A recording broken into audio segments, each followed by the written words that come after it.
کہ اللہ کو رب مان کر اس کی عبادت کا فائدہ کیا ہے، نتیجہ کیا ہے؟ لعلکم تتقون، تاکہ تم بچ جاؤ۔ کس سے؟ جہنم سے۔ کوئی معاملہ یہ نہیں ہے کہ کوئی عبادت کرے تو ثواب ملے گا، نہ کرے تو کوئی بات نہیں، عبادت کرے تو جنت ملے گی، نہ کرے تو کوئی بات نہیں، یہ معاملہ بھی نہیں ہے۔ یہ بھی سن لو اچھی طرح کہ اگر عبادت کریں گے، بندگی کریں گے، اطاعت کریں گے، دین پر عمل کریں گے تو جنت ملے گی، درجات اولیٰ ملیں گے، اور اگر نہیں کریں گے تو کوئی بات نہیں چاہیے جنت۔ یا یہ معنی اگر عبادت اور بندگی کریں گے تو درجات اولیٰ ملیں گے، اگر نہیں کریں گے تو چلو نہیں ملیں گے، صرف جنت مل جائے گی۔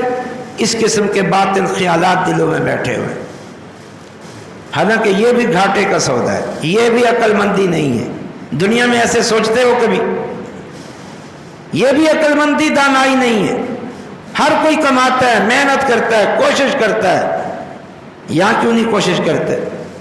دنیا میں درجات اولیٰ چاہتے ہو، آگے بڑھنا چاہتے ہو، ترقی چاہتے ہو، رفعت چاہتے ہو، شان و شوکت چاہتے ہو، جنت میں کیوں نہیں؟ حالانکہ یہ بھی غلط سوچی، لیکن یہاں تو معاملہ یہ ہے ہی نہیں۔ یہاں تو معاملہ یہ ہے، عبادت نہیں کی، شرک کیا تو دائمی جہنم، عبادت نہیں کی، فرائض ادا نہیں کیے تو جہنم ہے، جہنم جو دنیا کی آگ سے 70 گنا تیز ہے۔ یہ جرم ہے۔